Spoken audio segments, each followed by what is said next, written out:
Module 1. Fraud. Overview of white-collar crime. White-collar crime is a branch of criminal law that deals with non-violent offenses that are typically characterized by fraud, deceit, concealment, or violation of trust. The common denominator among white-collar crimes is that their commission does not depend on physical force or violence.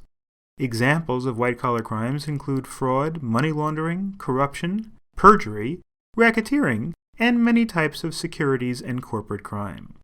Because other Law Shelf video courses on business law and securities detail corporate crimes such as insider trading, securities fraud, antitrust violations, and the like, we will look at other types of white-collar crimes in this course.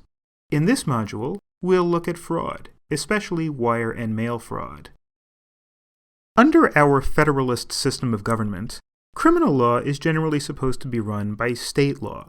Most traditional crimes, such as murder, assault, rape, arson, robbery, etc., are in fact prosecuted under state law. However, over the past century, there has been an increasing federalization of criminal law, prompting the American Bar Association to release a 1998 report lamenting the adverse costs of inappropriate federalization of criminal law. White-collar crime in particular has come under increased federalization as major federal statutes, such as the Racketeer Influenced and Corrupt Organization Act, known as RICO, have brought more and more criminal law into the federal sphere. While states have enacted their own criminal codes, federal crimes and their punishments are primarily set forth in Title 18 of the United States Code. Federal crimes run the gamut from drug offenses to money laundering to murder of federal officials. White-collar crimes dominate the federal criminal code due to the interstate nature of many white-collar crimes. Though criminal statutes set forth maximum penalties, the truer indication of penalties imposed for federal white-collar crimes comes from the federal sentencing guidelines. The guidelines, which comprise a comprehensive document explaining how to calculate sentence ranges for any and every possible federal crime, were designed to promote uniformity and fairness in sentencing. Though since a Supreme Court ruling in the 2005 case United States v. Booker, the guidelines are considered advisory and not mandatory. But they're still followed closely by most judges. Therefore, in discussing punishments for white-collar crimes, we will focus on those set forth by the guidelines. Corporate and personal liability. It may seem counterintuitive that a corporation or organization should be criminally prosecuted or found guilty of a crime. Indeed, British Chancellor Lord Edward Thurlow is purported to have observed, "Did you ever expect a corporation to have a conscience, when it has no soul to be damned and no body to be kicked?" Still, the law provides for corporations to be tried and convicted for crimes committed by its administrators. As far back as 1909, the Supreme Court observed that Congress can impute to a corporation the commission of certain criminal offenses and subject it to criminal prosecution therefore. In fact, a corporation is responsible for the acts and statements of its agents, done or made within the scope of their employment, even though their conduct may be contrary to the actual instructions, or contrary to the corporation's stated policies. Corporations found guilty of crimes can be subject to fines and punitive damages. They can also be forced to pay restitution to people harmed by the criminal activity.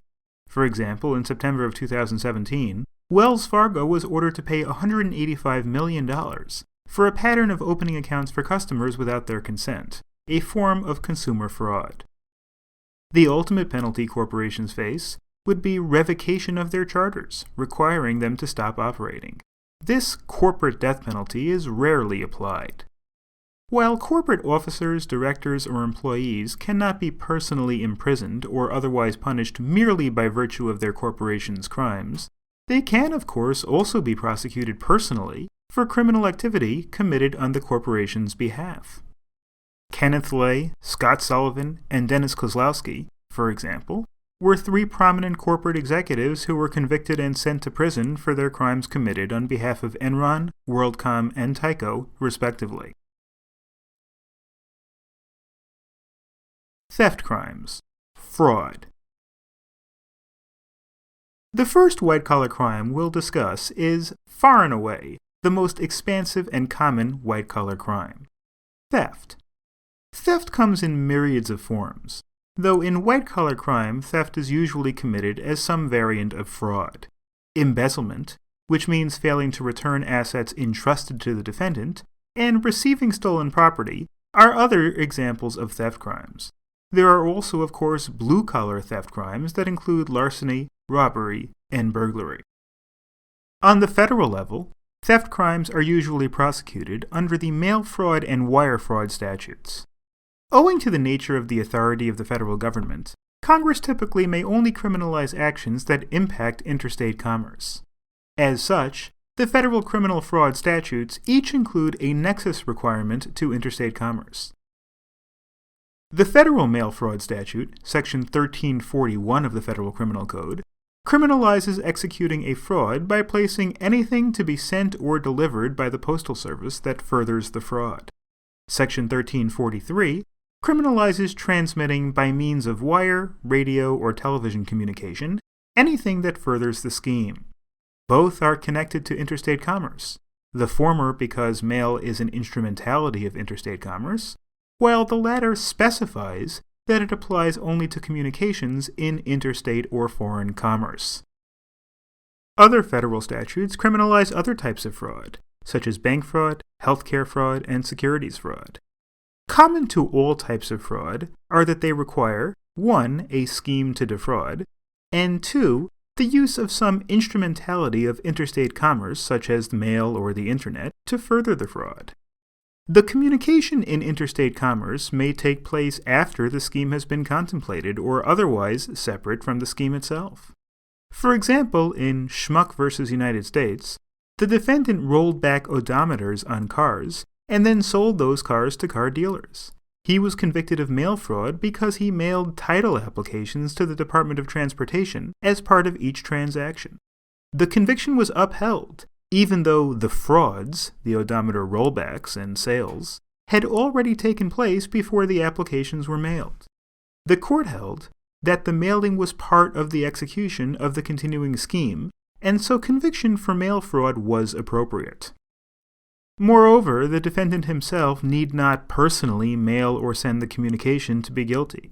It's sufficient that the defendant acted with knowledge that the use of the mails will follow in the ordinary course of business, or even that such usage was foreseeable as part of the scheme. The Supreme Court upheld the mail fraud conviction of the defendant when the defendant deposited a check drawn on one bank to another as part of the scheme.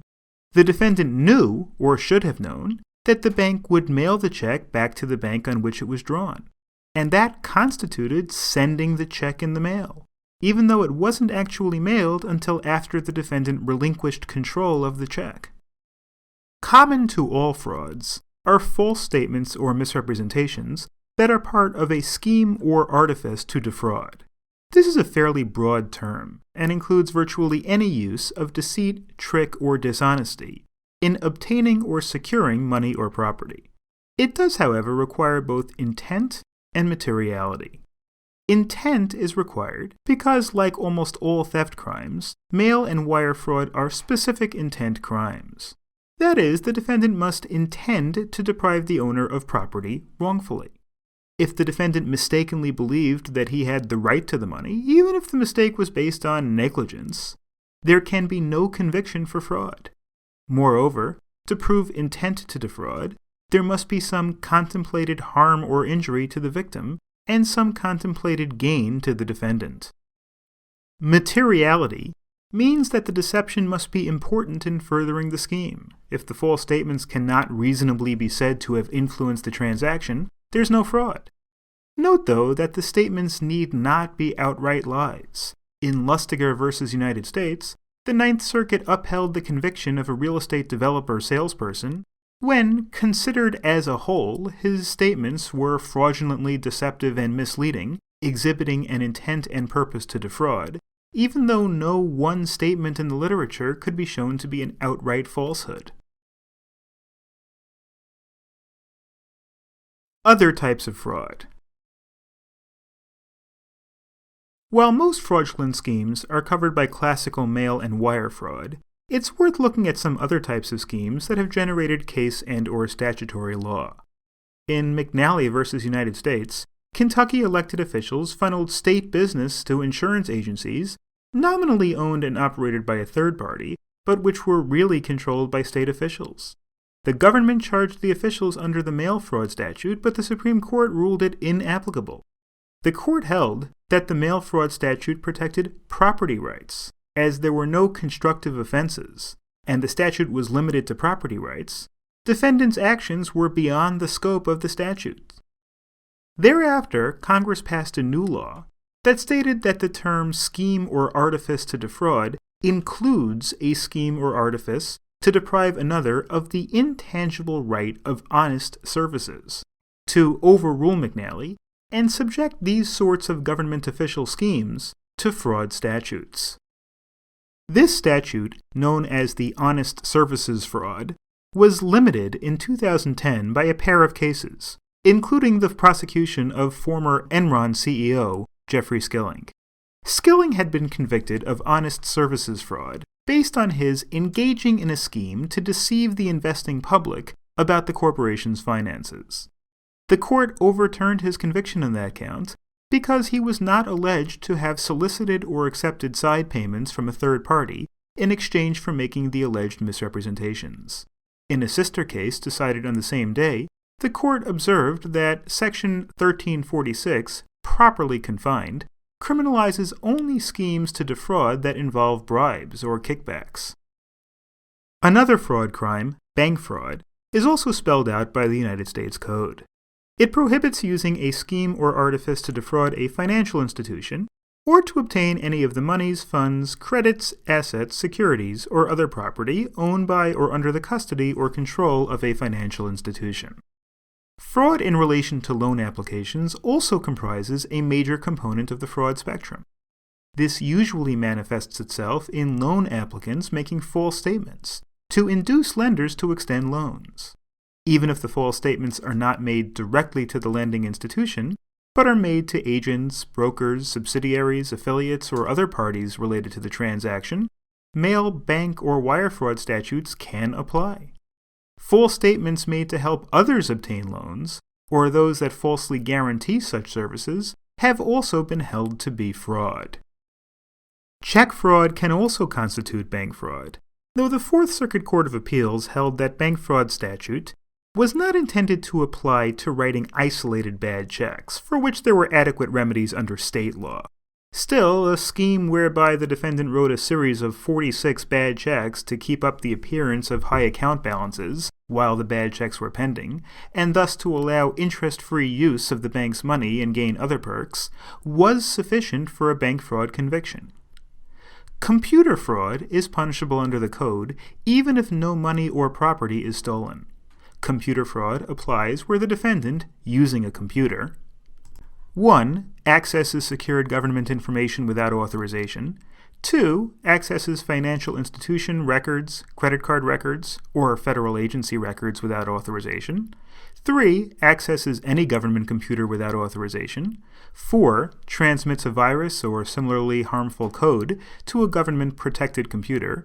5. Sends access passwords of other people without authorization. Or 6. Uses a threat to damage a protected computer to extort anything of value. Securities fraud is another major branch of fraud law. Though covered in other law shelf courses on securities and business law, they are worth outlining here. Under the Code of Federal Regulations, Rule 10b-5, it is unlawful for any person to employ any device, scheme, or artifice to defraud, to make any untrue statement of a material fact, or to omit to state a material fact, or to engage in any act, practice, or course of business which operates or would operate as a fraud or deceit upon any person in connection with the purchase or sale of any security. This rule has, for example, been used to prosecute accountants for falsifying financial statements to help keep the client's stock price high. It's also been interpreted to prohibit insider trading, which means trading stock based on information received from or by an employee, director, officer, or other fiduciary of the company.